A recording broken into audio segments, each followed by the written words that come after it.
All right, welcome everybody to our final and third episode of Elevate Nutrition series. It's been a lot of fun and I'm so happy that we'll be able to run these during a challenging time and put some real good nuggets of information out there. Alison has just been a breath of fresh air, the way she's pieced together the practical elements along with the real scientific background. And I'm excited for this one because I am really tuned into this, because knowing and understanding where your athlete's coming from in terms of their training, their demands, why they might be doing something or not doing something that you expect in terms of performance, this all meshes. So I'm really excited about this one. I've convinced myself that we're getting an early spring after today. So I'm in a pretty happy mood, and I hope you guys are. I'm looking forward to listening. Alison, welcome again, and feel free to take it away. Okay, thanks, Kevin. And thanks everyone for joining tonight, and for those who've been with us for all the other two as well, thank you so much.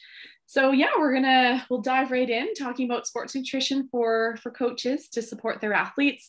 And, doing this presentation, I really realized what an area I'm quite passionate about. I think it's so important. Coaches play such a big role for nutrition for their athletes. So really excited to chat about this tonight with you.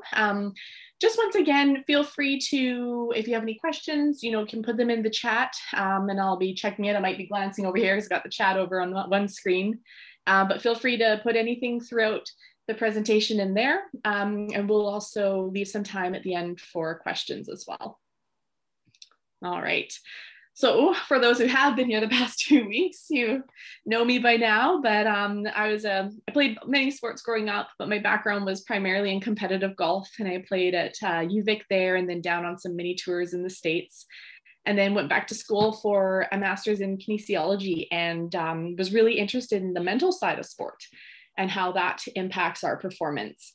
And then I was actually coaching at UVic for a little bit. I was the assistant coach of the UVic women's golf team, and was also working with on the mental side there.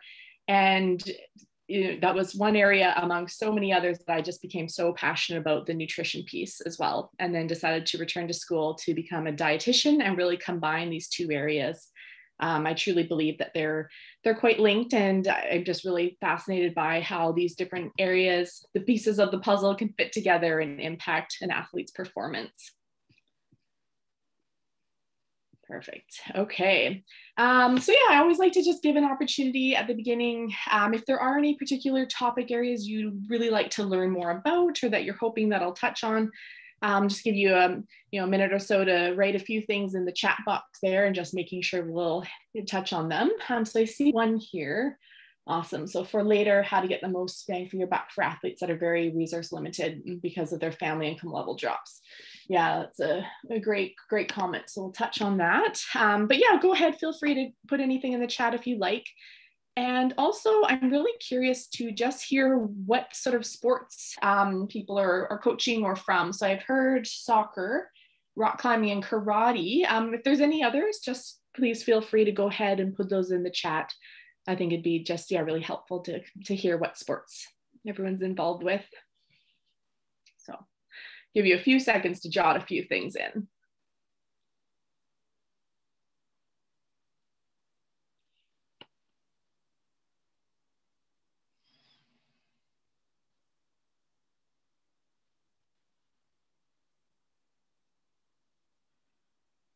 Right, so gymnastics and hockey. Okay, awesome. And other topic areas, list of snacks for after practice or later in the evening. Great if there's ones encourage. Okay, yeah, snacks for after practice, especially in the evening time. Awesome. Okay, so yeah, again, feel free to put things out, put anything in the chat throughout the presentation, and we'll make sure we chat about them. Okay, so some of the things we're going to talk about tonight. So we'll talk about that role of the coach and athlete's nutrition, and kind of all the different areas that a coach is sort of involved with that area. We'll talk about just some specifics around that fueling for daily training and competition, and then really dive into those conversations around food and nutrition. how do we kind of approach those? What kind of conversations, challenging ones might come up? So really looking at those, and then just some practical tips for supporting your athletes. And what those might look like and how those can be implemented. And then we'll just talk about some key takeaways. Okay. So if we've been here for the past 2 weeks, we've certainly heard about why is nutrition important. Important for increasing that lean muscle mass, so important for repairing the damaged tissue when there's high training volume, needing to make sure that we're fueling and eating our nutrition adequately to help with that repair. Important for our immune function, especially these days. Everyone's concerned about getting sick and COVID and whatnot. So nutrition can help support a healthy immune system, and important for our focus. So whether that's on the field or in school for athletes, another key area that it plays a role with, helping with improving that strength and power, decreasing that risk of injury, and then helping with the sleep. So we know nutrition is important. So now how do we support that? So looking at the coach's role and nutrition. So I think, the athletes really will look to the coach as a source of information. And athletes, for the most part, really trust their coaches as that source of information. And so this creates a really, it can create an interesting dynamic because there's a lot of trust in what a coach is saying. So sort of being aware of that powerful relationship that coaches can have with that nutrition piece. And then from more of a facilitating standpoint, coaches, they can facilitate those break times for hydration and snacks. I think back to my high school basketball days where it was almost part of the punishment to go long stretches without a water break. But coaches play a big role in facilitating when those kind of breaks can be. And then things like meal locations on road trips. When those meal times are. And this speaks a little bit more to traveling, which I imagine we're not doing a lot of these days, but for when that does start back up, I think this is, something that coaches do play a big or even a bigger role than what might have been thought. And again, I'm thinking sort of an example would be when I was at UVic and we would travel a lot for our golf tournaments. And honestly, there was a lot of places we'd go to that had pretty limited options. Middle of Idaho, you don't have a whole lot of options in some of those places. But, when our coach was picking a lot of those, at the time, there was a lot of fast food joints we would go to.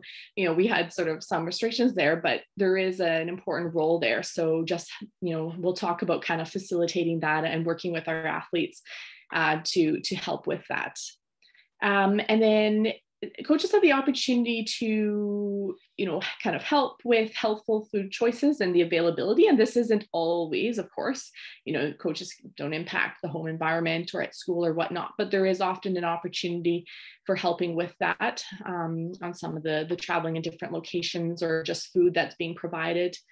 And then the importance of sort of coaches to act as healthy role models. And I certainly don't mean this in the sense that a coach has to eat perfectly all the time or anything like that, but more so in just kind of the language that's being used and just being a positive impact for food. So, not having a sort of conversations about personal dieting or things like that can kind of impact that. So just having that positive language around food can be really supportive for athletes.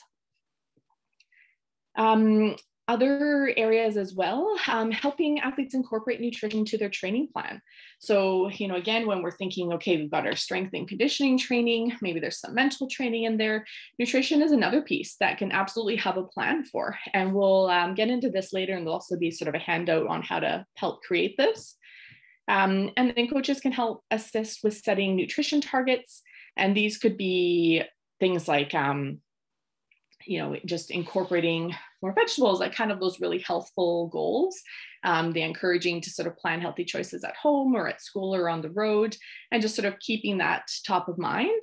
And some examples, reminders at the end of practice to hydrate and refuel afterwards, providing those adequate hydration breaks like we talked about during practice. So just sort of small little things like that can really, again, support that nutrition. All right. And then in the environment, having kind of healthful non-food rewards. So if there is going to be kind of a reward structure for whatever reason, using other things other than sort of food. So using, water bottles or an ebook, things like that. And I had another example from this that I wanted to share. So back at UVic when we would play, and again, I'll first say that we had a wonderful, wonderful golf coach. It was, we were a new team. We didn't have a lot of funding, so there were some challenges. But a lot of times at our golf tournaments, it would be this sort of bribery structure where if we all played well, we'd get ice cream or we'd get to go to that good restaurant. And, at the end of the day, we all want to play well. So whether you offer me ice cream or $1 million, I'm still trying my best to, play the best. So just recognizing kind of how these kind of rewards can play into things, and then just sort of steering away from that structure, and then, or using other examples like the water bottle or the ebook, if there is rewards being used in like a practice as a fun game or something like that. For supporting the healthful options, this is where kind of looking ahead at some of the restaurants in the area, like that example I was talking about earlier, where we go to some questionable places, but this can be, something a coach can kind of look ahead and do. And I think back to when I was coaching with the UVic girls, and that'd be something I'd certainly look ahead at. Okay, so what are some of our options? And then I can have that conversation with the team and be like, okay, we're a bit limited here, or these are some of the options, and just sort of some of that planning ahead to help assist with that. And then helping athletes develop with their pre-game nutrition plan, which we'll get into more detail. So I do want to just review some of the basics again. I know I'll go through these fairly quickly because we've talked about them a little bit the past 2 weeks, but I just want, again, that core information to be here, and so that it can be referenced afterwards if you haven't been here the past 2 weeks and want to reread over these slides when they get sent out. So food, food to fuel. So we've got our kind of 3 main macronutrients that I'll talk about a little bit. The first one just being carbohydrates, which are that really wonderful, rich source of energy.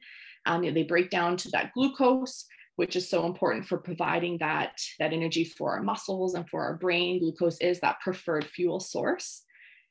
So thinking in terms of kind of serving sizes, if you kind of think of like a fist, that would be about 30 to 40 grams. And you'll notice when we talk about the refueling and eating throughout sport, often a 30-gram kind of is often talked about as one of the units, and then going up from there. So having some, thinking about these sizes a little bit. So the banana is about 30 grams. Some brown rice, we've got about the 3/4 cup, or again, about a fist would be about that much. Some oatmeal, dates. So wanting our carbohydrates, the majority to come from those whole grains, those kind of starchy vegetables, beans, fruits, berries, all really important sources of carbohydrates and for providing that energy that athletes require. And then we'll talk a little bit about some of the differences in various carbohydrates, with some, being low fiber, some high fiber, and sort of when there's a place for those. And then, of course, protein. So protein, again, being incredibly important for that repair after we are, causing these micro tears in our muscles when we're training and high volume of training. So protein playing a really important role in helping with that repair, and also helping with keeping our immune system healthy. For enzyme functioning and hormones, plays a really important role for so many different functions, because we need these amino acids that are in proteins. So thinking about examples, so often we think of protein, might think of sort of animal-based or meat, but there's lots of wonderful sources of protein sources out there. So if you think kind of like a palm serving is about a serving size, about 25 grams, could be about 3 ounces of chicken or turkey here, some fish, about 3 eggs. Plant-based options are a little more challenging in terms of just having like a easy palm to think about, because there's a bit more mix with fats and carbohydrates in them. But here are some great plant-based options on the right. The hemp seeds, chia seeds, any sort of pumpkin seeds as well. Chickpeas, beans, lentils, nutritional yeast, all of these are really great plant-based protein options. And of course, fat. So again, fat is incredibly important, especially for athletes that are still, growing, and just in sort of those younger years, fat plays a really important role. We need it as that rich source of energy. very important for the absorption of our fat soluble vitamins, important for fueling that low intensity exercise, and then needed for like synthesis of vitamin D and for hormones and keeping all of those kind of regulated. So again, all three of these macronutrients play such an important role in our nutrition. So thinking of serving sizes, I would kind of think about maybe about a thumb all the way down there. So yeah, peanut butter, fat, cheeses, all of these are just great examples of fat sources. Okay, so again, we won't go into these pieces in too much detail because again, we have, for those who have attended the other sessions, but wanted to just highlight these because again, if you start to think about now the coach's role in terms of helping be supportive with that nutrition. So if we think of kind of pre-training, you know, so what if an athlete asks, okay, well, what should I have, you know, before my practice or before the game? Because they may come to you with kind of some of these questions. So thinking of, okay, well, you know, if it is kind of greater than like that 2 to 4, maybe 3-ish hours, that can be, you know, somewhat of a balanced meal. So we've got, you know, some of the carbohydrates, we've got some of the servings of protein, there can be some fat and fiber, and of course, fluids. And then as athletes are getting sort of closer to that event, that's when we really want to start to lower the fat and lower the fiber. So really important to recognize that fat, of course, is so important for being in that overall diet, but around that intense training, we just want to kind of try and reduce the amount of fat around those games or around that practice, just because it can be a bit harder to digest. It takes a little bit longer. It can cause some upset stomach if we're going and then running around right after a really high sort of fat meal. So starting to decrease that and just focusing on the carbohydrates and protein, and of course still fluids. And then as we get really close to the game or practice, if it's like a really in high intensity, you could top up with a little bit of carbohydrates. This is like half a banana, but we're not really having anything else, no protein or fat or fiber. And then still, of course, having fluids. Okay. All right, just reading that question here. Sending out the recording, thinking of how to inform the teams best if the photos of the 3 food groups can be. Okay, yeah, great comment. I think we can certainly find a way to get some of the photos sent as a PDF attachment. Yeah, so Kevin and I can chat about that and get something sent out. Okay, and then, so looking at during training, and again, let's really think about this from kind of that coach lens. So we had, you know, soccer, we had karate, gymnastics, trying to remember some of the other ones, rock climbing. So thinking about, okay, intensity and thinking about what's that duration? And that way we can start to gauge, okay, so do our athletes need to fuel a little bit during this? So if it's, you know, a 90-minute soccer game, you know, might need something in there to just help with some of that fueling, because we want to be topping up those glycogen stores in our muscles with those kind of carbohydrates. And after a very high intensity, so, you know, sprinting and running and kind of that consistent high intensity exercise for greater than 30 minutes will deplete the glycogen. And at a high intensity for about 60 minutes, and then at moderate intensity is usually okay for 120 minutes. So just sort of considering that in terms of, okay, you know, do the athletes need, would some carbohydrates benefit them? And again, recognizing that these are recommendations, but of course, all athletes are going to be a little bit different. So that's where we need to start to have those conversations with them about, okay, are you feeling, you know, is your energy sustained throughout? Or are you starting to kind of crash near the end, or just kind of looking a little bit at that? So what would this look like in terms of carbohydrates during training? So this is just kind of a little table, but I really actually like the general guidelines here at the bottom. So, you know, if that endurance exercise is greater than an hour, roughly about 30 to 60 grams of carbohydrates per hour, or about 0.7 grams per kilogram per hour is kind of enough. So it's really, you know, it's not a whole lot. If you think about the picture we had further up with some of the grams, you know, a banana, or that's a few dates, doesn't have to be a lot, or if it's like a little bit of carbohydrates in the sport drink. And again, that's for those kind of greater than an hour duration. Can I just ask you, Alison? Sure. What about there used to be a narrative of carb up the night before, and I know still some high performance athletes are in that mindset. Is that kind of an old wives' tale, or is there some sense in that? Yeah, that's such a great question. So I think it depends on how somebody treats the carb up. So when you think about, especially when we're talking about some of these like numbers, or when we're talking about like those balanced meals and those serving sizes, I absolutely think carbohydrates are really important for filling those glycogen stores, especially if there's been any training that day and then you have, or even if you haven't, but then you do have competition the next day. Carbohydrates are important for sure for helping with those glycogen stores. I think the problem is it got a little, for some people, it may have gotten a little bit too far, thinking, okay, we need like the biggest pasta meal ever, or we need, something that's just far more than maybe our carbohydrate needs, but also isn't balanced. So it kind of comes back to that balanced meal we talked about for even, the 2 to 4 hours before. If you think about that the night before, you're getting, enough carbohydrates to help support those glycogen stores. You're getting the protein, which is still really important, some fat and fiber, and of course the fruits and vegetables, or just having some of those other kind of foods to help with the micronutrients is really important. So when sometimes the carbohydrate loading gets taken to the extreme, it's not always balanced. So I guess in the short answer would be, I think carbohydrates are important for having the night before, but it should still be just a balanced meal with carbohydrates in it. Mm-hmm. Does that help to answer it? Yeah, thank you.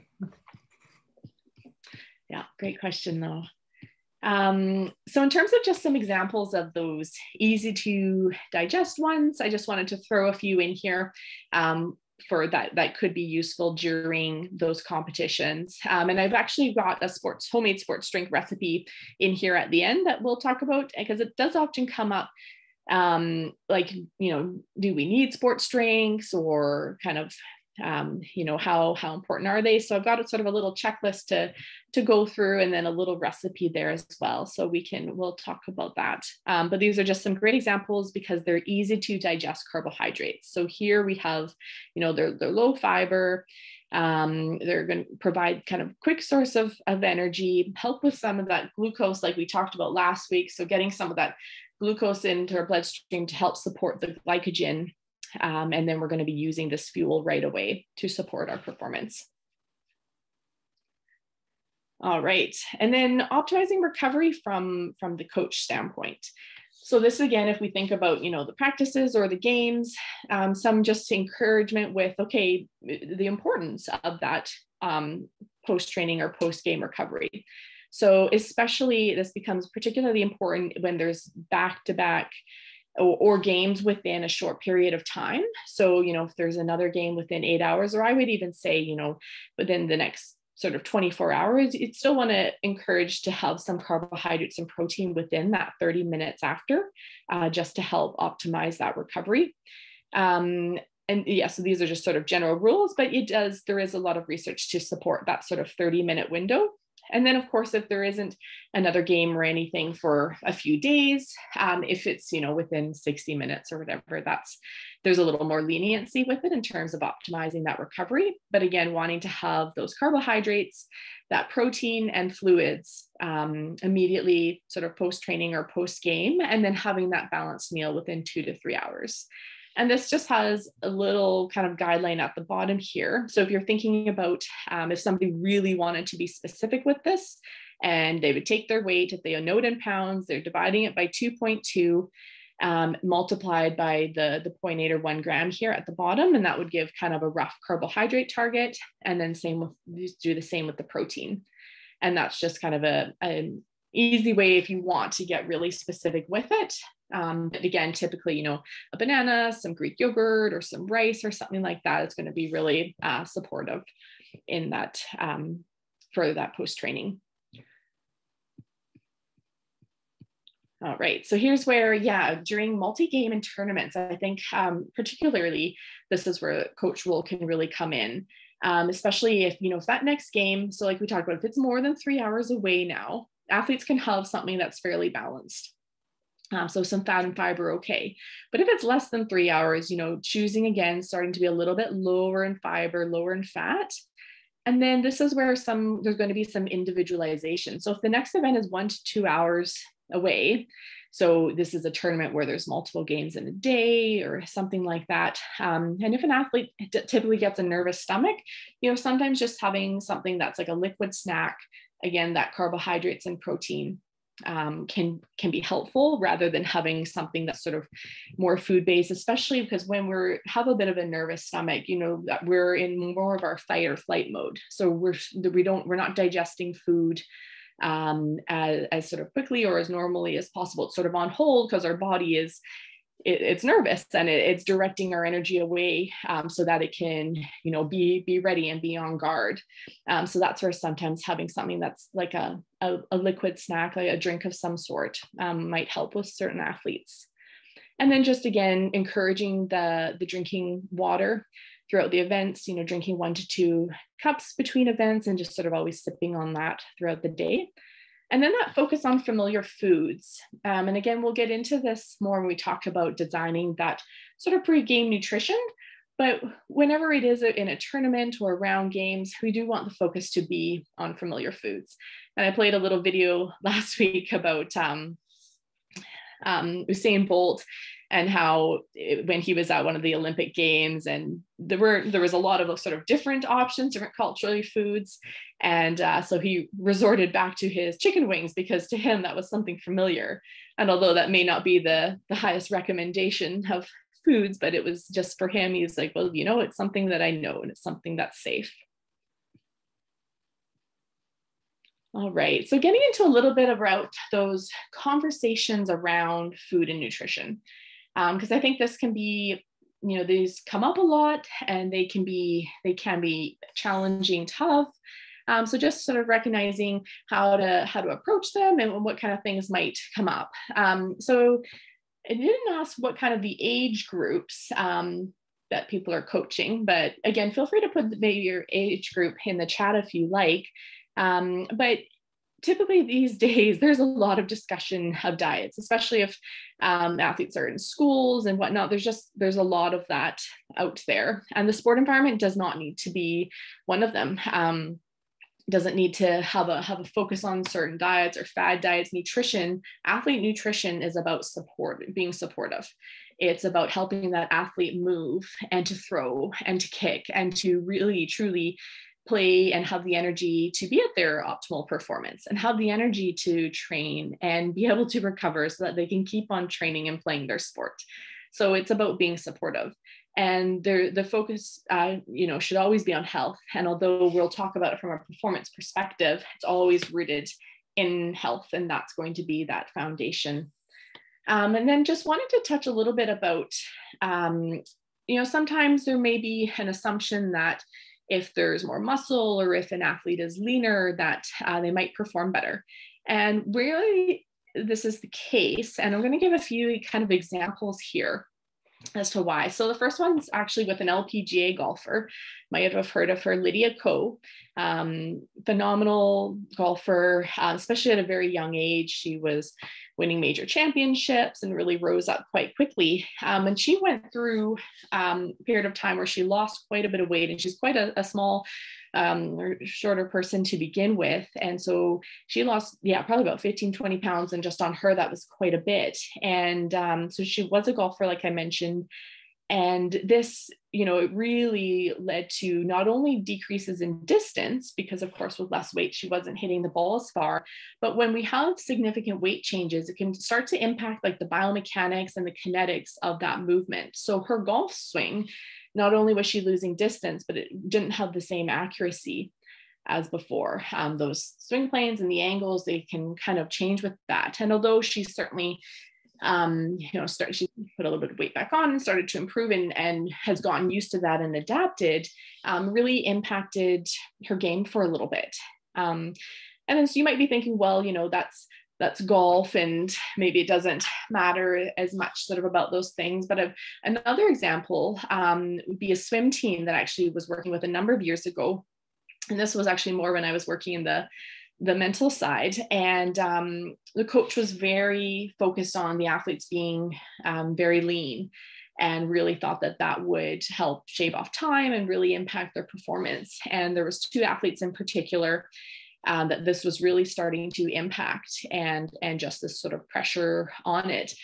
And for the amount of exercise and training volume that these swimmers were doing, they needed a lot of nutrition to support that. I mean, think of the Michael Phelps example with that, all the food, if everyone remembers that from a few years ago, how much food he would eat to support his swimming. So anyways, these 2 athletes in particular, the nutrition wasn't meeting their needs. And so not only did this start to have a kind of a downward spiral effect in terms of is impacting their recovery, they now don't have the nutrition to keep up. So they're in a calorie deficit. So like I said, the recovery is impacted, which impacts, of course, the subsequent training, and then started to impact the performance, but it also impacted their kind of kinetics and the biomechanics of their swimming stroke. So it was just sort of a really interesting thing to just kind of, pay attention to and to recognize. And I think it's just important that if something like this does come up, that it's always checking, well, where is that thought rooting from, and why might we think that? So really looking at the performance and what's going on there, and is there the nutrition to support that performance, rather than this thinking, okay, well, if we're this weight or this much muscle or this kind of body fat percentage, that's going to impact performance, but so need to take the approach of looking at the actual performance metrics. And so I wanted to share quite a more mainstream example of this. So Mary Cain, I don't know if people have heard of Mary Cain, but amazing US runner. So quite a phenom at age 17, she breaking records. She was on the world championship teams, the youngest runner in America to ever make it on that. Signed with Nike's Oregon project, and they were known as the best track and field team in the States, and received a lot of pressure to lose weight and to become thinner, and that this was going to impact her performance. And she had a lot of, it was an interesting dynamic, because of course the coach, held a lot of sort of power in that position, and hearing that, well, you could be the best, or you could be even faster if you lost weight, and what that kind of messaging did to her. So she, was trying to diet and just certainly wasn't meeting the nutritional demands of how much energy she'd be expending with how much running and mileage that she was doing. And as a result, so it was losing weight, her performance started to suffer, but also just what this did to her sort of mentally, with her confidence, and always being stressed and worried about food, and worried about, well, there was a quote I was reading about how they had a chef who would make the meals, but it was never quite enough for her. And so she'd be trying to eat a granola bar in her room, but was afraid that they'd hear sort of the wrapper of it. And just, it really sort of started to impact her mentally. So she came out publicly about this, and just, the challenges she faced, and her performance really suffered from all of this. She also endured a lot of broken bones, which can happen with especially young female athletes when they're not meeting their nutritional needs, and can really impact that bone density, because that's such a critical time for bone formation. So just important to recognize that athletes come in all different shapes and sizes, and that nutrition needs to be a supportive piece and not a source of stress. So continuing kind of those conversations around food and nutrition. So how do we kind of have them, and how do we be supportive with this topic? So I keep coming back to that word, because that truly is, whether it's coach or parents, that encouraging that nutrition to be supportive for that athlete is so key, rather than focusing on things like weight or body fat or fad sort of diets that might remove like a macronutrient out of their diet or something like that. Again, we need that balance. All those macronutrients play a really important role. And so thinking about it from questions like, okay, well, how best can you fuel for your game and sport? So whether it's, soccer, or you're feeling for gymnastics, or you're feeling for your rock climbing, like what are the needs there, that how best can you feel for it? Are you Are you making it through to the end with sort of sustained energy? What nutrition is going to allow you to have that energy level that you want to perform at your best? And then what's going to help support you with your recovery?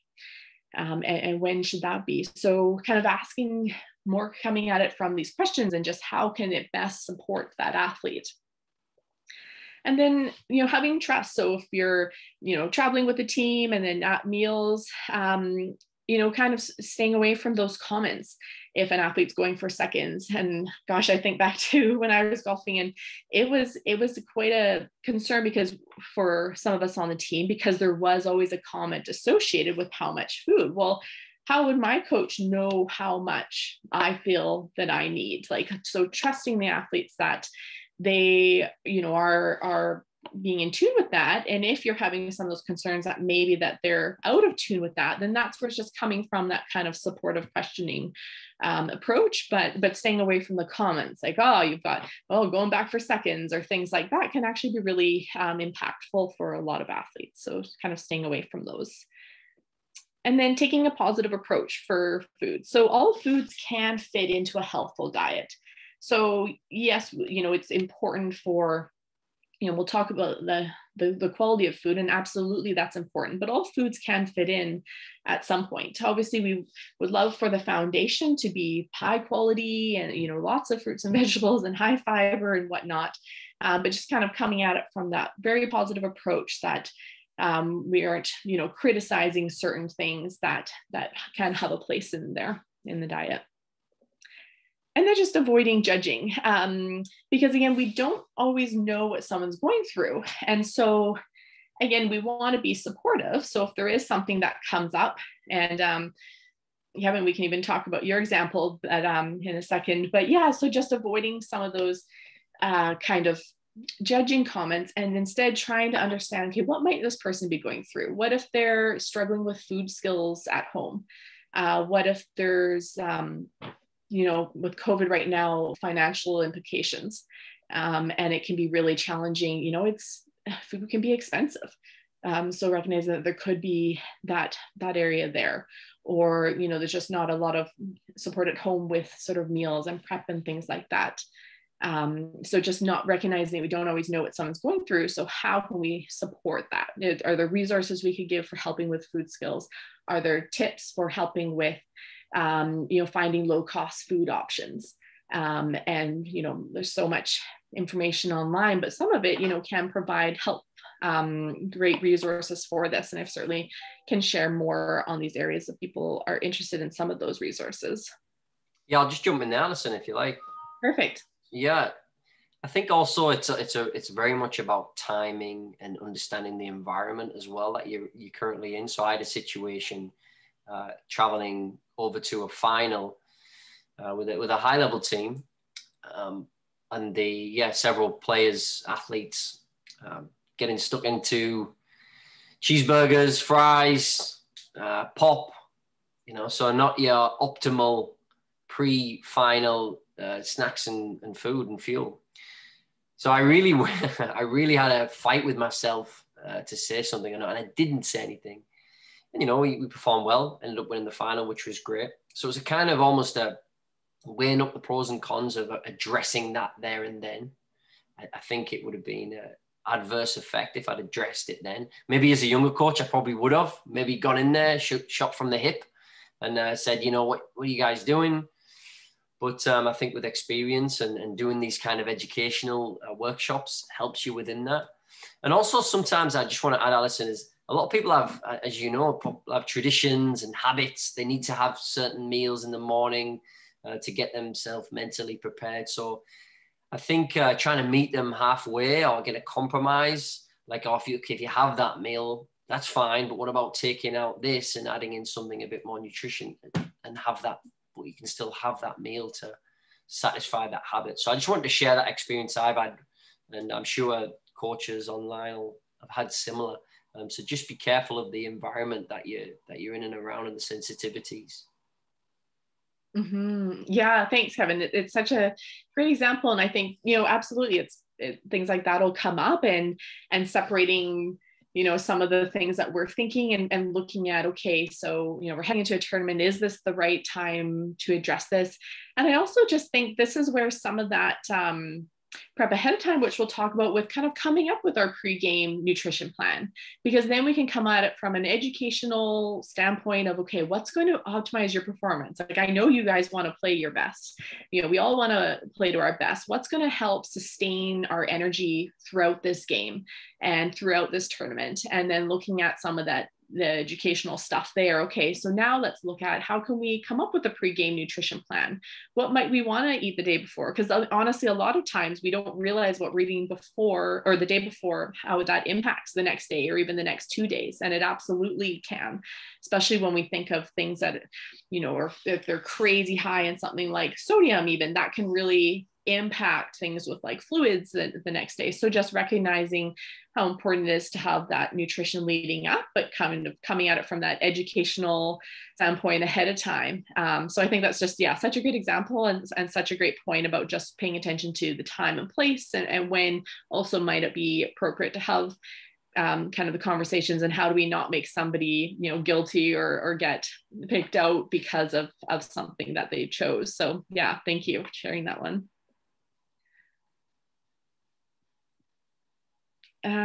So again, just going back to kind of those, how can we focus on those healthful goals, rather than weight related? And I think this is where looking at some of the meal prep skills. Okay, so could you, is this something you're interested in learning or becoming a bit better at? And how can you try and make a meal on your own once a week, like even just some kind of small goals like that, or just incorporating more vegetables. And again, coming at it from kind of like, well, why do we want to incorporate more vegetables? Well, they're so important for that recovery. It's not just about the protein and carbohydrates, but those micronutrients, those vitamins and minerals are so important.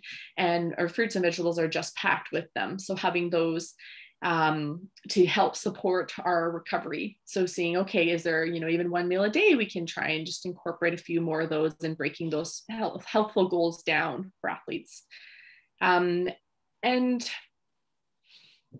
I'll move that. And I'm just going to jump ahead to the bullet point 3, but just sort of watching that language related to athletes' weight. So prohibiting any, jokes, or even if you notice this among people, like making sure that it's a positive environment and just not letting that be a part of the culture. I still remember one time when a coach was handing out uniforms and one of the girls grabbed one and handed it to me and says, "Oh, you look like an extra large."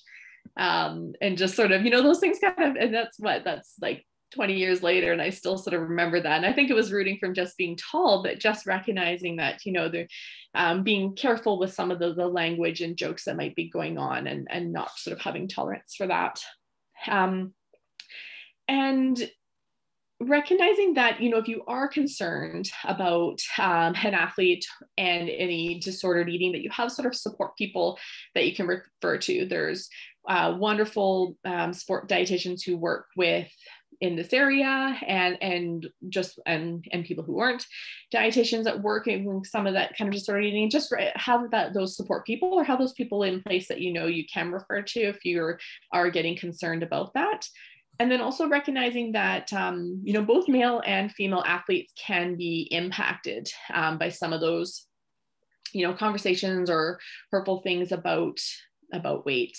So that, some of the examples I gave earlier, 3 of them were female, but the swimmer was a male. And then just wanted to share a rugby example from a team that was working with. And kind of as you get up higher in these levels, I find there's a lot more, we're so focused on everything, every little detail, our VO2 max and just all these measurements. And so skin folds are a very common tool that would be used in a lot of sort of elite level athletes. And so there's a rugby team I was working with, and they would have their skin folds checked every so often. And skin folds are, you have these calipers and you basically pinch the fat at different parts in your body, and it gives you a percentage of your body fat, or your body fat percentage. So, and I remember there was this one rugby fellow that comes in and he's been performing great all season, and he's become so fixated on these skin fold measurements that because I think it was happening probably every 3 or 4 weeks, and, you know, wanted to see the numbers and see them go down,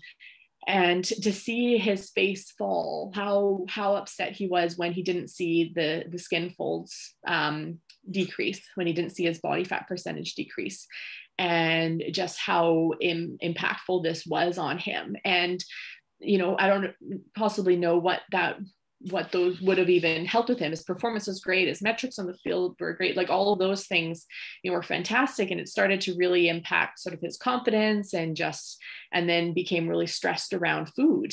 So just recognizing that male and female athletes are impacted. And then just again, with kind of tying up those conversations, providing that just helpful information. You know, again, athletes are looking to you for that helpful information and that support, and they trust. And so providing just things that are helpful about healthy eating, and how that nutrition, and how important it is for optimizing performance to support them on their goals. And also, if anyone has any questions, feel free to chime in with them. So I wanted to just provide some sort of practical strategies for supporting athletes. And I've talked about this a little bit earlier, so I wanted to dive into it as examples. So this is where coaches can provide ideas of post-practice and game recovery options, you know, right kind of then and there. Sometimes athletes, you know, even when we think about carbs and protein, okay, so, you know, what are examples of those? What could I have? Excuse me. So just providing helpful examples, you know, some banana and Greek yogurt, or having some rice, give kind of practical examples for the athletes. And then helping them set those healthful nutrition goals. So not the weight related or anything, but just kind of looking at, okay, so working with them with their goals that will help their performance. Okay, could I have a more balanced dinner before game days? Or could I try, you know, making sure that I get my post-game recovery nutrition in within that 30 minutes? So just those really kind of supportive goals.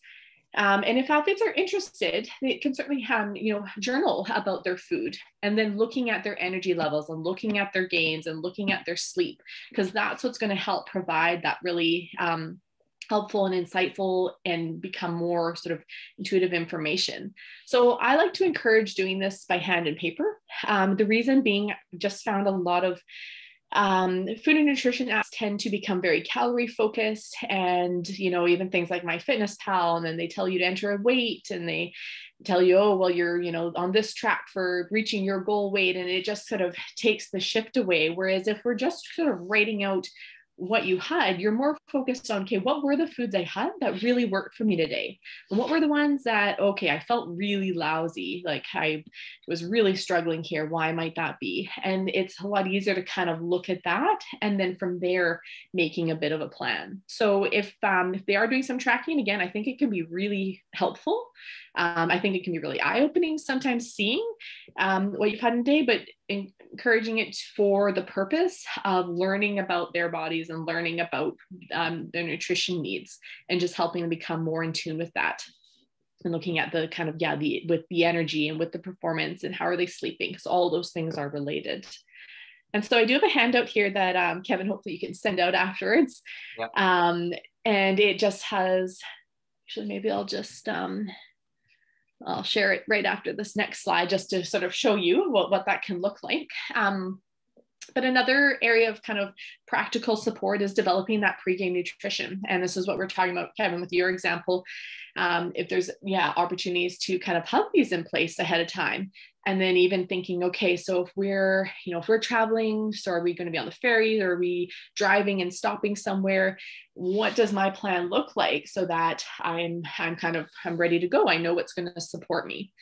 And then coaches can support this too by finding practices at similar times to the upcoming games, and having athletes try out their practice nutrition plan, and, you know, fill out kind of what they before, and what they're eating leading up, and then looking at kind of how they felt in that practice game.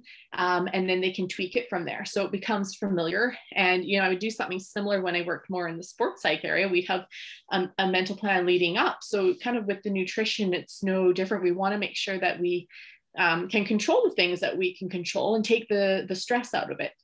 And this can be kind of one way of doing that, because we develop foods that are familiar to us and that work for us. So I'm just going to quickly share this handout example.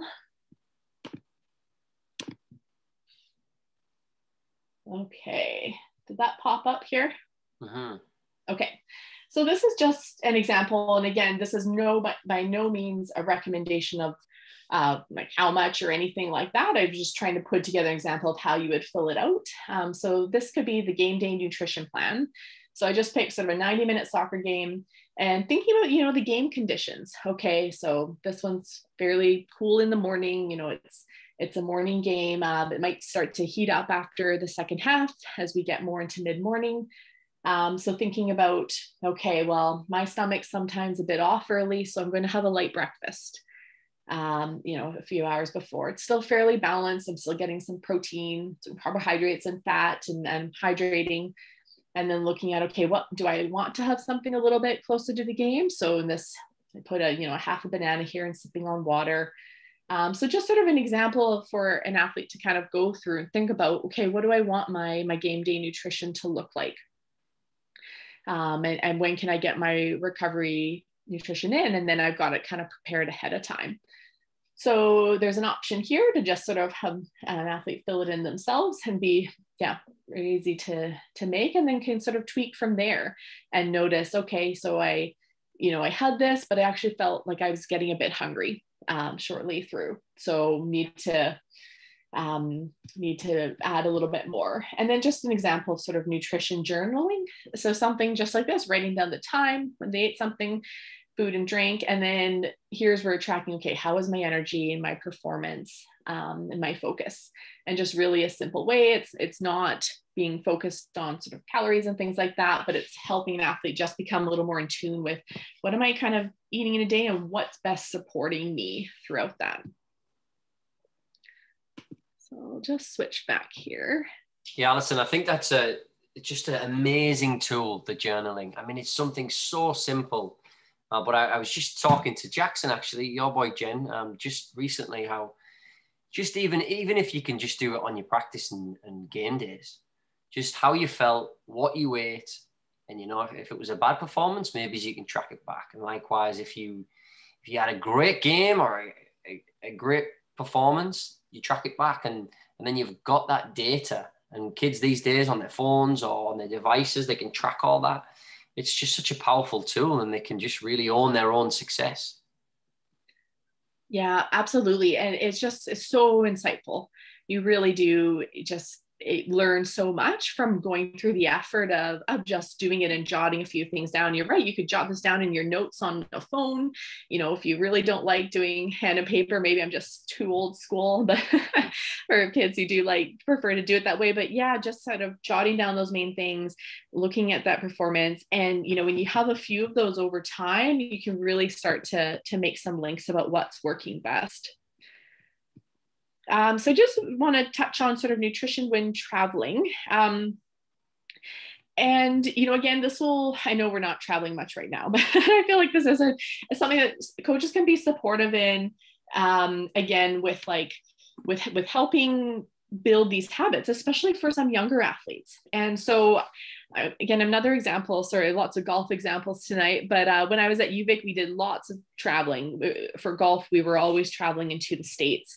And because now being a varsity team, we would be given a food premium. So, going into my first few tournaments, I was thinking, okay, well, if they're paying for our food, then that's all dealt with. So I remember going to my first tournament and I didn't bring anything with me, not a snack or anything.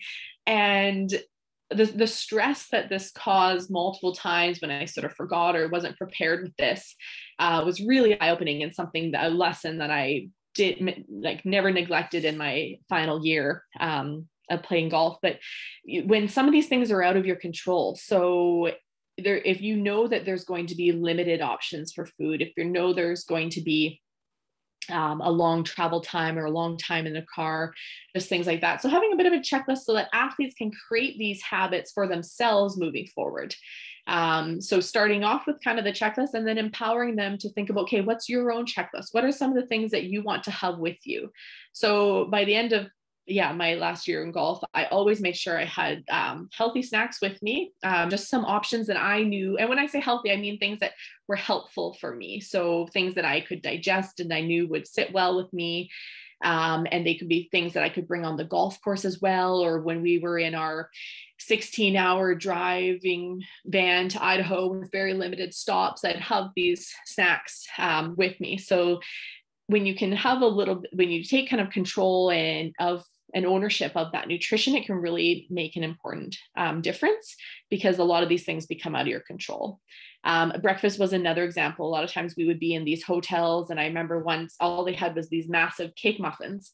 That was what they called their bed and breakfast. And so again, making sure that, because it wasn't the most supportive when you're trying to play a 4+ hour round of golf and all you've had is sort of this massive piece of cake. It was just challenging. So again, making sure I always just had oatmeal and some protein powder, something that was easy for me to pack along the way, and some nuts and seeds. And, you know, lots of times there was great breakfasts and maybe I didn't need it, but just having a little bit of that preparation. So going through a little bit of a checklist, just something to consider, chatting about with athletes to help create those habits. And just relieves a lot of stress when, especially if athletes have any intolerances or allergies and they're sort of worried about what's going to be available. Going through some of these things that they can bring ahead of time can just help relieve a little bit of that stress. And then we perform better when we're feeling confident and, you know we are prepared. All right, so here's the, just the sports, I should have put this up earlier, but just the little sports drink recipe I wanted to throw in here. Is again, it's kind of a popular thing. So these are the kind of the checklist on the right here. So when might we need sports drinks? You know, if we're sweating a lot, duration's kind of greater than an hour, like we talked about earlier with those carbohydrates, really hot and humid climate, or wearing really thick, heavy sports gear. And that's also going to contribute to sweating. And that's when sometimes sports drinks can be supportive, is when sort of some of these factors are going on. So this is just an example of a homemade one. So it doesn't have to be, a Powerade or Gatorade. You can certainly make your own, a little bit of sugar and salt and boiling water, some lemon or orange or a different fruit's fine. So just sort of combining that and chilling it in the fridge, and could just be a really simple, sort of more affordable way to make a sports drink. So that'll be included for you guys in the PDF. And then just sort of, just to kind of wrap up some of the key takeaways. So I truly believe coaches are such an important source of information. And they just play a huge role in promoting that positive food and nutrition environment.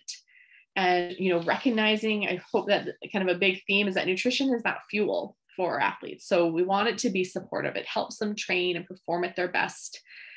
We talked about that journaling, how that can be really helpful for just becoming more insightful and more in tune with their nutrition needs, but coming at it from that informative curiosity standpoint, and how that can help support athletes. And then developing a bit of that pre-game nutrition plan, as we kind of talked about, and with that resource. So just sort of, again, one more tool in the toolkit for being prepared and helping feel confident going into games. And then always at the end of the day, the athlete's health should always come first. So nutrition is supportive, and although we want it to help optimize performance, that the health of the athlete is always going to be that number one factor. And so I've just included a few resources as well in here. So I think the Sports Nutrition for Youth, it's a handbook from Alberta Health Services, is a fantastic source of information. So I just put a link in there for it. It's really great. I put these two nutrient calculators. So they're not nutrient from like a calorie perspective, they're nutrient from calcium. And this just goes back to what I was talking about. If we have an athlete who, maybe they're not eating enough to support kind of their energy demands, and just the impacts, how important this is for bone health. So I put, these are 2 calcium calculators just to see if they're getting enough calcium, just because of how important the bone health is at kind of adolescent teenage. And then just a link for more homemade sports drinks, as I think those are such a great option. So yeah, just a few resources there. And then, I know we went a little bit longer, but I'd love to go through some of the questions if we have time, Kevin. Oh, are you on mute? Sorry, yes, of course. Okay, awesome. Just gonna scroll up here. But yes, again, feel free to put more questions in now if some have come up. So how to get the most bang for your buck for athletes that are resource limited because of family income level jobs. Yeah, so this is challenging. A lot of this on my first presentation, but seeking out things like beans and lentils, those canned kind of goods to help support meals and just kind of beef them up a little bit. I'm just giving really simple, straightforward Band-Aid strategies that obviously aren't getting at the root cause, but those can be, they're such a great source of protein. They're $1 to $1.50, these canned beans and lentils, and they can be added to a lot of meals to just help provide a little bit more food there. Also, not being afraid of frozen and canned fruits and vegetables. These are very nutritionally dense. They're picked at peak brightness and then frozen, and just a great option to use. I know, especially during the winter, produce is really expensive right now. Also, just looking at meal preparation and batch cooking in advance, I think can be just a helpful tool. Again, setting aside that day to try and plan out some meals and taking that inventory of what's available and what we can do. And then just planning that for the week, and then looking at other options that things that cook up nicely. So again, I'm thinking of oats and oatmeal in the morning.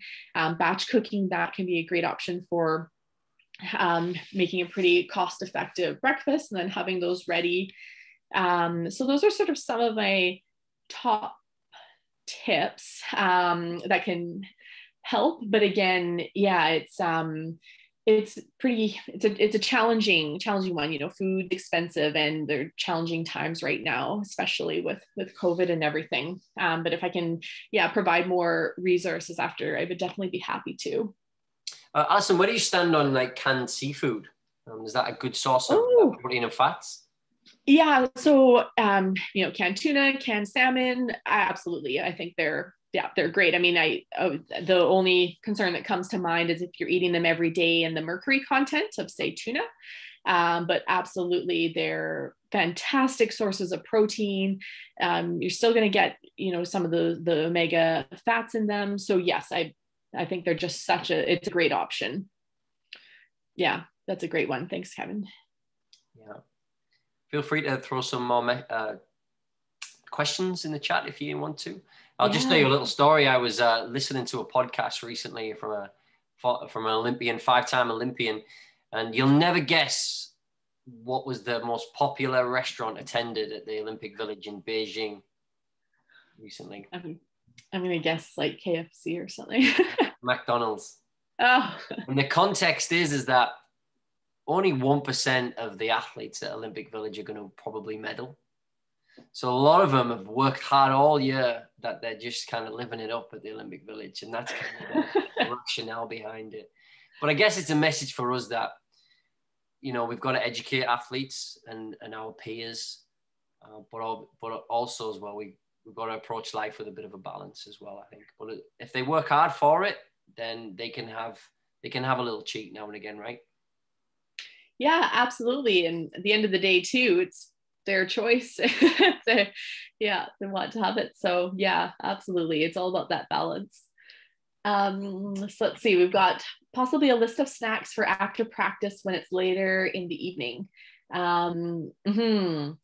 Oh shoot. I had, I removed my list for tonight's presentation. I usually have my grab and go snacks on there, but So for after practice later in the evening, if they're having something kind of right after, so looking for, again, the carbs and protein to fuel, but because if it's in the evening, they're likely not going to maybe eat something, in like 3 hours that's balanced. So finding a way to, like a smoothie with some Greek yogurt and some fruit in there, or some spinach in there, banana for some carbohydrates and seeds and things like that, and just kind of having a really great nutrient dense smoothie. Also things using like chia seeds, like a chia seed pudding can thicken up really nice, and again be just a really sort of easy snack that can be prepared ahead of time, and then it's ready for afterwards. So kind of looking at some of those like carb and protein options, but seeing if you can also get, just making sure there's fruits and vegetables to support some of those micronutrients to again help with that recovery, especially if they're not getting the opportunity for like a full meal later. Be sort of some tips there. And we'll talk about how to inform the teams best if the photos of the 3 food groups could be sent as a PDF attachment. So that you could send it as an attachment to the nutrition email. Yeah, I think, Kevin, we can send like this presentation as a PDF out. Yeah, I can do that. And maybe I can snip some as well, screenshots to throw in the email too. So you could use them that way. Yeah, absolutely. I'll do both. Okay. Traveled to provincials a few years back for 4 days. We did all the lunches and dinners on the pitch for the whole crew. Awesome. Portable barbecue. What I have learned here will help me when we do this again, essentially. So I'm taking time. Oh, awesome. So taking the time to teach the boys how we choose items and when and how to fuel. Oh, I think that's so cool that you guys did the lunches and dinner on the pitch. So I have fond memories when we got to do kind of big dinners and lunches and things like that. That's awesome. And absolutely, it's all about just sort of teaching points and just how best to optimize our nutrition to support those athletes and creating those habits that are healthy, that are promotive, not just for sport, but also just healthy for life as well. Yeah, because them memories, they'll remember that forever. Things like that, having barbecues on the side of the field, which I might add, if you ever want to bring a barbecue down while I'm coaching, Jen, you're totally welcome to do that. I fully endorse it. That's awesome. Yeah. Any other questions from anyone? And you can also, of course, unmic yourself if you like. Yeah, while we're waiting for any more to come in, I'll just say as well, I'll just repeat that we are a Pacific Sport. We are a resource for the community. We might be going to the radar a little bit. So we're trying to change that, obviously, on social media and doing more of these professional development workshops. So we also want that informal interaction with you folks in the community. So if you've got any ideas on any more speakers that you'd like to see or any more topics, please let me know. It's klindo@pacificsport.com, or you can get me on pacificsportvi.com on the staff section. Yeah, we just want to put things out there that you'll enjoy, especially in these times where we can make the most of our hours in the day. Okay. Awesome. I'll also just scroll back to, just in case, another question comes up later that you really wish you asked, or any additional resources that you're looking for, please feel free to reach out and email me. I'm always happy to chat more and to provide and support you guys in any way that you need. So my email's on the front if you need it there.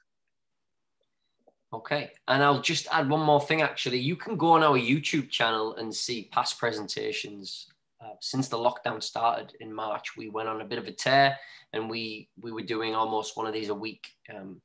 We've got Olympians on there. I also interviewed an amazing free diver. So you can go and check those out on the YouTube channel, Pacific Sport VI YouTube channel, and get some more education, some more tips, and we'll just keep at it. And it sounds like we're pretty much done here. So, Alison, it's been great to meet you. It's been great to go back and forth over these educational points. You're an awesome presenter, and I just want to thank you so much. No, well, thank you, Kevin. I've really enjoyed being here. Thank you so much for having me. No problem. Hold on, I forgot. I've got to give out my final gift cards. The best part. The best part. Nobody left, which is great. I wish I could give everyone one, but. Can't do that. So you'll have to give me a number between 1 and 10. Okay. I'm going with 5 tonight. Okay.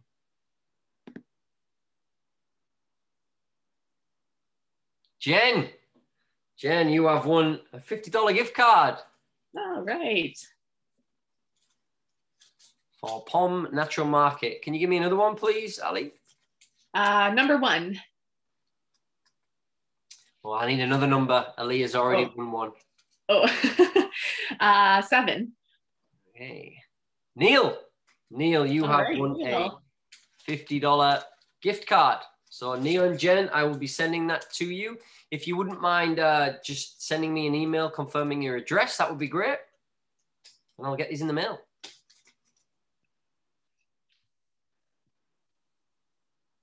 Okay, and then, yeah, so we will put an end to that. And thank you, everyone, for tuning in. Stay tuned on our social media and our website as well. And I'm sure we'll be doing more of these. We have a mental training series for coaches, February 20th, February 27th. I'm doing some mental training workshops. That is going to be very interesting. And then we'll be planning stuff after that. So we've took enough of your time. Good night, everybody. And thanks again. All right. Thanks. Bye.